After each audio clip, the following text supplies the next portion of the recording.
Well, this evening's a wonderful evening. It's the RMT and the Cuba Solidarity Campaign together, celebrating Cuba, celebrating 50 years of socialism. The RMT are one of the foremost unions in Britain who have done so much for the people of Cuba in solidarity. I've been coming to this event for, I don't know, 7 or 8 years, I think. And I've seen it grow and the enthusiasm improve. The company is fantastic. Yeah, I've been coming for the last 4 years, so...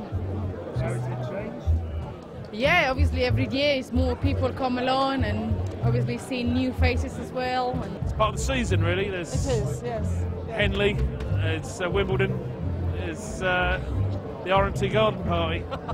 Capitalist America is always looking to say Cuba will fail, and it hasn't.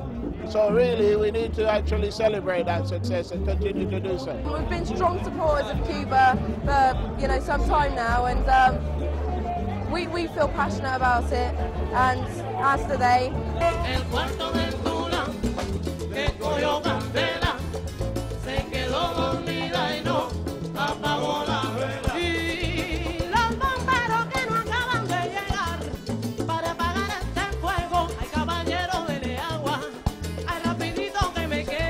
Don't forget that in the late 50s, when Bastista was the president of Cuba, 1 in 4 women were prostitutes, not for excess money, but for purely for survival. And now the Cuban people are advancing with fantastic medical techniques, education techniques, and what they're trying to build is a socialist society, and it'll be a lot easier if the American government just give their blockade up. People mustn't ever forget that the United States is still blockading Cuba after 50 years. It's an extraterritorial blockade, so it not only affects American companies, it affects companies in Britain as well who want to trade with Cuba. I was on a ship that broke the blockade when the Americans didn't want any trade in Cuba. We went in a year after the Cubans took over Havana. We went into a port called Matanzas, and we were there for 3 weeks and we took the sugar. That then banned us all from individually going to America, and banned the ship to go to America.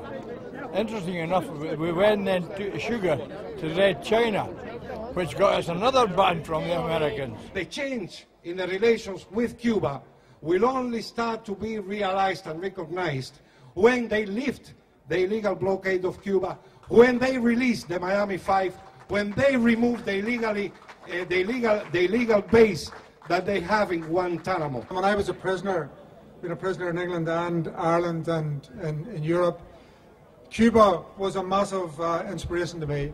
Cuba, I think, has always been a beacon of hope about its social and economic policies and justice and equality, which we hold very dear. And I never thought I'd actually visit Cuba, but after many years I ended up, it sounds like a spoof, but I met Fidel Castro twice, and the first time I met him was in the 1990s. I took his hand and I says, I want to thank you. It took 15 years to come and thank you for the hunger strikers, for the people who were in jail, as the only world leader who spoke out at the time of the hunger strikes.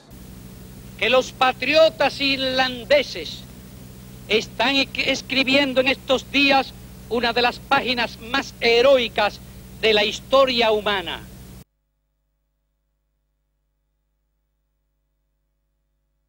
Let's face it, the biggest country, most strongest country in the world, and Cuba just off the coast, is still Cuba. It's still independent. Thank God. We've got to support them. And let's hope that that pushes into other South American countries where there is trouble. Let them see that it can be done.